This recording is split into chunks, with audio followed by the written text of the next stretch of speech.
पश्चिम बंगाल में ममता बनर्जी, बिहार में नीतीश और पंजाब में आम आदमी पार्टी के अकेले चुनाव में उतरने के फैसले के बाद अब विपक्षी पार्टियों के गठबंधन को इंडिया को उत्तर प्रदेश में बड़ा झटका लग सकता है। यूपी में राष्ट्रीय लोकदल बीजेपी नित एनडीए गठबंधन में शामिल हो सकते हैं। चर्चा तो यहां तक है कि भारतीय जनता पार्टी ने रालोद प्रमुख जयंत चौधरी को यूपी में लोकसभा की 4 सीट देने पर भी मना लिया है।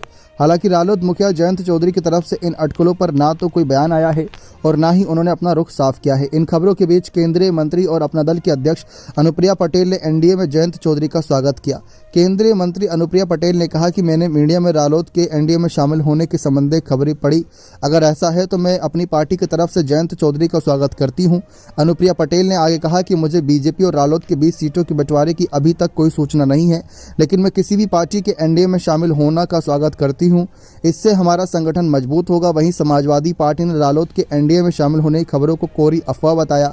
सपा नेता वरिष्ठ शिवपाल यादव से लेकर डिम्पल यादव ने कहा कि यह सिर्फ महज अफवाहें हैं, क्योंकि वह सब जयंत चौधरी को जानते हैं।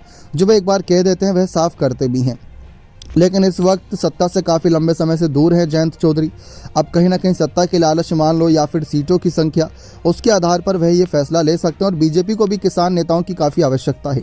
आपकी जानकारी के लिए बता दें कि पश्चिमी उत्तर प्रदेश एक जाट और मुस्लिम बहुल्य क्षेत्र है। वेस्ट यूपी की इस जाट बेल्ट पर रालोद का काफ़ी असर माना जाता है।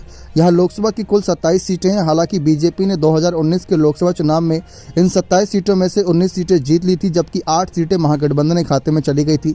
इनमें 4 पर समाजवादी पार्टी और 4 पर बहुजन समाज पार्टी ने जीत दर्ज कराई थी, लेकिन रालोद का खाता तक ना खुल पाया। ऐसे में संसद में अपनी पार्टी की प्रतिनिधित्व करने के लिए जयंत चौधरी को इस समय एक मजबूत गठबंधन की तलाश है, जिसके सहारे रालोद संसद में अपनी उपस्थिति दर्ज करा सके।